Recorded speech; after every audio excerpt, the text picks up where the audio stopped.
Bonjour à tous. Aujourd'hui, je suis en compagnie de notre détective du transgénérationnel préféré, Hélène Micollet. Bonjour Hélène. Bonjour Daniel. Et nous sommes également en compagnie de Fanny, qui est conteuse. Bonjour Fanny. Bonjour, Daniel. Fanny.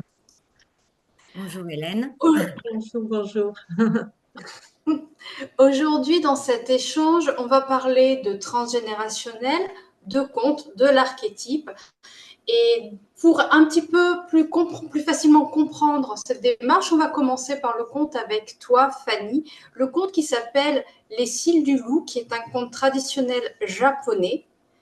Et je te laisse la parole pour ces prochaines minutes. À toi, Fanny.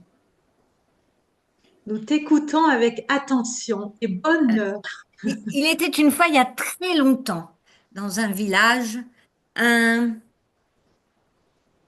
un ferronnier qui vivait avec sa fille et puis sa nouvelle femme, parce qu'hélas, sa première femme était décédée à la naissance d'Akiko. Akiko était une jeune fille toujours gaie, toujours gentille, toujours prête à aider, à travailler, et elle adorait son père. Elle aimait beaucoup, beaucoup son père. Son père s'était dépêché à la mort de sa femme, sa première femme, pour choisir une épouse. Et hélas, trois fois hélas, cette épouse était ce qu'on appelle souvent dans les contes une marâtre. Elle détestait Akiko. Et tout ce qu'elle cherchait à savoir, c'était surtout ne rien faire, laisser Akiko travailler à sa place. Et puis, et puis le soir, quand elle était dans le lit avec son mari, elle, elle n'arrêtait pas de dire du mal d'Akiko. Oh, Akiko, aujourd'hui, elle a été insupportable. Akiko. Alors, le lendemain matin, le mari grondait sa fille, mais Akiko ne se défendait jamais. Elle disait toujours oui, père, oui, père. Et puis elle partait, vaquer à ses occupations. Elle s'occupait de tout. Elle, surtout, ce qu'elle aimait, c'était parler avec les ouvriers, les apprentis, et aider son père dans son travail énorme, comme ferronnier. Les apprentis l'aimaient beaucoup. Elle leur donnait quelquefois une petite pièce, et elle chantait toute la journée pour mettre une atmosphère détendue dans la boutique. Mais hélas, le travail de sape de la marâtre faisait tout doucement son travail, enfin faisait tout doucement, écrasait complètement Akiko. Et un jour, au moment du mois de janvier, là, quand au Japon on fête la fête du bonheur, il faut bien que le dieu du bonheur vous aide à avoir de quoi manger, avoir des clients, avoir que tout se passe bien. Eh bien, il fallait faire des gâteaux avec du riz. Et la marâtre s'est mise en colère devant son mari, disant qu'Akiko avait utilisé de la farine de riz complètement pourrie et que les gâteaux étaient immangeables et que ce serait surtout une catastrophe pour la ferronnerie. Là, le père d'Akiko n'en pouvait plus. Il a dit à Akiko, va-t'en, prends ta veste et sors de la maison, je ne veux plus te voir. Akiko n'a rien compris. Elle aimait tellement son père, mais elle obéit et elle a quitté le village. Elle est partie. Quelle injustice, c'est pas possible. Qu'est-ce qui se passe? Mon père m'a chassée. Akiko était désolée. Il faisait froid, on était au mois de janvier et elle ne savait pas quoi faire. Elle commençait à avoir faim, à avoir froid. Elle m'a dit, je ne peux plus vivre avec les hommes. C'est trop juste injuste, c'est trop injuste ce qui m'arrive. C'est pas possible. Elle s'est dit, il n'y a qu'une seule solution. Je pars dans la forêt. Et là, je trouverai des loups qui me mangeront. Mais avant, elle a vu une petite lumière, une toute petite lumière. il y avait une auberge sur le chemin de la forêt. Alors elle s'est arrêtée et elle a frappé à l'auberge. Et monsieur l'aubergiste, quoi? Qu'est-ce que tu fais là? Nous les mendiants, on les aime pas. Va-t'en, dépêche-toi. J'ai faim, j'ai soif. Je ne veux rien te donner. Et si je vous donne ma belle veste bien épaisse, bien chaude, est-ce qu'en échange, vous me donnerez de quoi manger et un peu de thé bien chaud? Donne-moi ta veste. L'aubergiste a pris la veste, a claqué la porte et Akiko a attendu. Elle a attendu 1 heure, 2 heures, 3 heures. Et au bout de 3 heures, elle a toqué à la porte de l'aubergiste pour, pour lui parler. Mais la porte s'est ouverte. Qu'est-ce que tu fais là? Je ne veux plus te voir. Mais je vous ai laissé ma veste et en échange, vous deviez me donner un peu de riz, un peu de thé bien chaud. Mais qu'est-ce que c'est que ce mensonge? Mais c'est pas vrai, ça, tu mens. Il a jeté un sac à la figure d'Akiko. Tous les clients de l'auberge riaient et se moquaient d'Akiko. Et clac, la porte s'est de nouveau fermée. Akiko avait froid, encore plus froid qu'avant sans sa veste. Elle avait faim, elle a fait froid. Elle dit, je ne veux plus vivre avec les hommes. C'est trop injuste. Tout le monde me ferme la porte et c'est pas possible. Je m'en vais dans la forêt et j'attends qu'un loup me mange. Comme ça, je serai débarrassée de tout ça. Akiko a marché, marché, longuement marché dans la forêt. Elle cherchait partout les loups, il n'y en avait pas. Elle n'en voyait pas. Alors elle s'est assise sur une petite, un petit buisson et elle a attendu. Et là, tout d'un coup, elle a vu. Elle a vu un loup violet. Un loup violet avec des yeux rouges, tout rouges, qui la regardait et qui ouvrait sa gueule. Ouah, il avait des crocs terribles. Elle a eu peur. Oh, pas longtemps, 30 secondes juste. Et après, elle s'est dit, dans le fond, il faut que je me débarrasse de tout cela. Alors elle s'est laissée faire. Elle a attendu. Là, le loup, d'une toute petite voix, il avait fermé sa grande gueule. Il a dit, mais qu'est-ce qui t'arrive, jeune fille? Mais pourquoi tu es là? Qu'est-ce qui se passe? Quand Akiko a entendu cette voix aussi douce, aussi chaleureuse, elle a tout raconté, tout ce qui lui était arrivé, sa méchante marâtre qui, par respect, au Japon, on est très respectueux. Elle ne disait jamais rien quand elle se moquait et elle était méchante avec elle. Son père même, qu'elle adorait, qui l'avait chassée de la maison, l'aubergiste, qui avait pris sa veste et qui voulait pas lui donner ni à manger ni à boire en contrepartie. La vie est trop injuste pour moi. Je ne veux pas. Mangez-moi.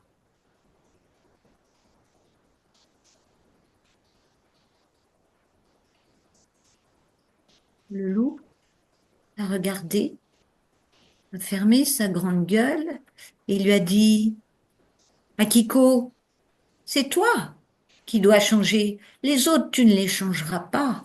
Il faut absolument que tu aies moins confiance dans les autres. Il faut que tu comprennes qu'il y en a qui sont méchants, qui sont pas très clairs.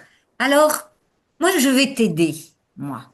Parce que moi, je trouve que tu es une belle jeune fille et qui a beaucoup de valeur. Il s'est arraché 2 cils qui étaient au-dessus de ses yeux rouges qui avaient fait tellement peur à Akiko. Il lui a montré et il lui a dit, Akiko, regarde, tu vois, tu vas mettre ces deux cils devant tes yeux quand tu retourneras à la ville et que tu verras quelqu'un. Et avec ces cils, tu verras la véritable personne qu'il y a derrière. Akiko a remercié le loup et avait complètement oublié qu'elle avait faim, qu'elle avait soif. C'était pas important. Elle était tellement rassurée. Elle était tellement bien avec lui. Elle l'a quitté avec un peu de tristesse et puis elle a marché. Marché. Le jour s'est levé. Elle est arrivée à un croisement. Là, il y avait plein de monde. Il y avait une femme qui était habillée avec un grand, belle, une coiffure superbe, comme on voit au Japon, un kimono de toutes les couleurs, avec la ceinture entièrement brodée. Elle avait à sa main droite un petit garçon et à gauche une ribambelle de servantes. Alors, elle a fait ce que le loup lui avait dit. Elle a mis ses deux cils, les deux cils, devant ses yeux. Un, deux. Et là, elle a vu que la belle, celle qu'elle avait déjà dans sa tête, nommée une princesse japonaise, eh bien, eh bien, elle avait une tête de poule. Oui, de poule. Et le petit garçon aussi, il avait une tête de souris. Et puis les servantes, on aurait cru des rats. Ah, elle est allée à gauche, un peu plus loin. Et là, il y avait un monsieur qui était habillé, oh, tout en kimono noir. Il avait une petite sacoche toute jolie. Il s'est dit, lui au moins, il doit être sérieux. Elle a recommencé, elle a mis un cil à droite, un cil à gauche, et là, là, elle a vu la tête du monsieur sérieux. C'était un cochon, un porc. Alors elle s'est dépêchée de quitter ce croisement et elle a recommencé un peu plus loin, là où il y avait des magasins, des gens qui vendaient de la nourriture. Et juste devant, un petit magasin tout petit avec des tas de sacs, elle a vu un charbonnier. Un charbonnier qui, lui, était dégoûtant, il était sale. Mais il avait un gros sac de charbon sur son dos. Alors, elle s'est cachée derrière un grand sac et elle a mis à droite le cil, à gauche l'autre. La tête n'a pas changé, c'était toujours le même. Alors elle s'est dit, ça y est, j'ai trouvé. Merci le loup, merci. Et là, elle s'est cachée de nouveau. Elle a attendu que le charbonnier s'achète un peu de riz, un peu de thé, et puis laisse son charbon et elle l'a suivi. Elle l'a suivi pendant longtemps, tout en essayant de se cacher. Elle a retrouvé la forêt et à un moment, elle a vu comme une fumée dans la forêt et elle s'est dit, ça y est, on doit être arrivé. Il y avait une grosse meule qui fumait et une toute petite cabane à côté. Alors, curieuse comme elle était, elle a ouvert la porte de la cabane. Le charbonnier avait disparu, s'était caché. Et là, elle a attendu un petit moment. Bon, il n'y avait pas grand-chose dans cette cabane, mais elle ne bougeait pas. Tout d'un coup, le charbonnier a poussé la porte et a dit, fantôme, va-t'en, je ne veux pas de fantôme dans ma cabane. Non. Et là, d'une toute petite voix, Akiko s'est penchée comme font les Japonais quand ils disent bonjour, avec les deux mains l'une contre l'autre, et lui a dit, ah, s'il te plaît, écoute-moi, je ne suis pas un fantôme. Et elle a de nouveau, comme avec le loup, raconté son histoire. son histoire de trahison, d'injustice, et son cœur était gros. Le charbonnier a compris, mais elle lui a demandé de rester auprès de lui. Le charbonnier a dit, mais j'ai rien à te donner en échange. Je suis pauvre, j'ai juste le charbon, je travaille tout le temps. T'inquiète pas, a dit Akiko. Ce que je veux, c'est rester dans ta cabane. Je ne veux plus parler à ces hommes. Elle avait les pieds dégoûtants, pleins de poussière. Vous savez, ces petites chaussures qu'ont les Japonais, c'est pas très facile dans la poussière. Elle a demandé s'il n'y avait pas un endroit où elle aurait pu se laver les pieds avant de rester dans la cabane et d'amener plein de saleté. Le charbonnier lui a expliqué, lui a indiqué une source. Il y avait comme une petite rivière. Et puis un bambou, il y avait de l'eau qui coulait et dessous une mare. Alors s'est approchée de la mare. Et puis elle a vu dans la mare des cailloux qui brillaient. Alors elle en a pris un, deux, elle les a sortis de l'eau et les cailloux brillaient tout autant. Elle était heureuse. Elle avait compris. C'était des pierres précieuses. Elle a pris de l'eau au bout du bambou qui coulait. Elle a mis sa main, ses deux mains, et puis elle a commencé à boire. C'était du saké, c'était pas de l'eau. Alors, elle est rentrée dans la cabane, retrouver le charbonnier. Il lui a dit, mais tu as vu la richesse que tu as à côté de ta cabane? Une richesse, pff, j'ai des pierres là, on peut en mettre dans la cabane si tu veux. Comme ça, on décorera l'intérieur. Non, non, non, a-t-elle dit. Tu viens, on va à la ville, on va vendre tout cet or, toutes ces pierres précieuses, et en échange, on va faire venir des ouvriers et du matériel pour construire une auberge. C'est ce qu'ils ont fait tous les deux. Une auberge ils l'ont appelée la Meule éteinte, parce que là, le charbonnier est devenu aubergiste et Akiko recevait tout le monde qui venait. Et plus ça allait, plus il y avait du monde dans cette auberge, parce qu'Akiko recevait tellement bien les gens que on avait compris. Et le saké était tellement bien bon que les gens revenaient, bien sûr, s'asseoir aux grandes tables qu'on avait installées pour eux. Même le gouverneur avait testé tellement on parlait de cette auberge. Il était venu et depuis il ne buvait que de ce saké, aucun autre. Un jour est arrivé dans l'aubergiste un mendiant. Ils étaient plusieurs ensemble. S'il vous plaît, s'il vous plaît, est-ce que on peut manger? On n'a pas d'argent, mais on a faim. Alors, Akiko les a installés au bout de la table. Dans le coin, ils étaient tranquilles et ils ont mangé, ils ont bu.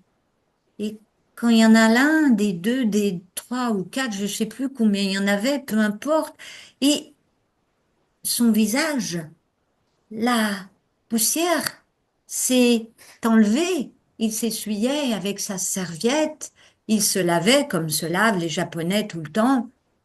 Et là, elle a reconnu le mendiant. C'était son père. Elle s'est approchée de lui et elle l'a embrassé. Tu me pardonnes, a demandé son père. Oui, je te pardonne. Et elle a raconté toute son histoire, et son père a raconté toute la sienne, comme quoi la ferronnerie, depuis qu'elle était partie, avait périclité. La marâtre n'avait rien fait, comme d'habitude, et elle en était morte. Et lui, il ne pouvait même plus faire, battre de le faire, il ne pouvait plus rien faire sans elle. Alors, il a pris la route. Il était tellement heureux de la retrouver que l'histoire raconte que quand Akiko et le charbonnier ont eu des enfants, c'est lui qui racontait l'histoire d'Akiko et mon histoire. Et fini.